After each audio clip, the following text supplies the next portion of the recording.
আমরা অত্যন্ত সুন্দরভাবে সকলে সম্মিলিতভাবে ঐক্যবদ্ধভাবে আমরা নির্বাচন করেছি। নির্বাচনে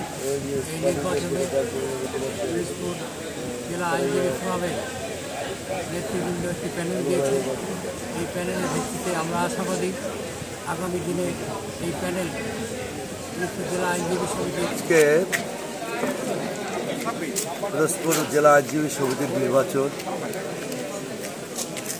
এই নির্বাচন অত্যন্ত সৌহার্দ্যপূর্ণ পরিবেশে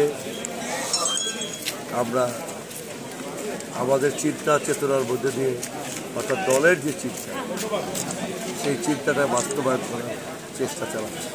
অর্থাৎ জাতীয়তাবাদী দল মনে করে এদেশের এই যে 5 তারিখের কথিত স্বৈরাচার এদেশ থেকে পালিয়ে গেছে, তাদের প্রতাত্মারা এদেশে রয়ে গেছে, কিন্তু আমরা একটি গণতান্ত্রিক পরিবেশের সর্বোচ্চ সম্মান দেখাবার জন্য শুধুমাত্র চেয়ারের পরিবর্তন নয়, দেশনায়ক তারেক রহমানের কথা বাংলাদেশে গুণগত পরিবর্তন আনয়নের জন্য আজকের কিন্তু চমৎকার এই নির্বাচন অনুষ্ঠিত হচ্ছে।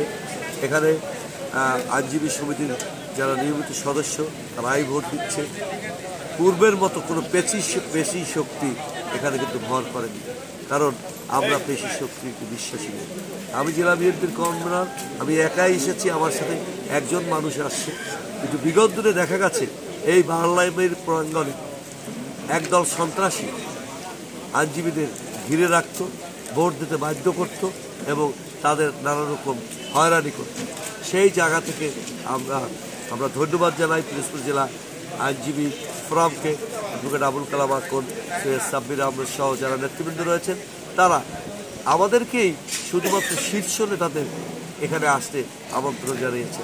এর বাইরে কোনো সমর্থক কর্মীদেররা যেন পার্লামেন্টের নির্বাচনে এসে কোনো বিব্রতকর পরিস্থিতি সৃষ্টি না হয় সেই অনুরোধ জানিয়েছে। অতএব আমরা তারা যারা শহীদ ছিলেন। ধন্যবাদ।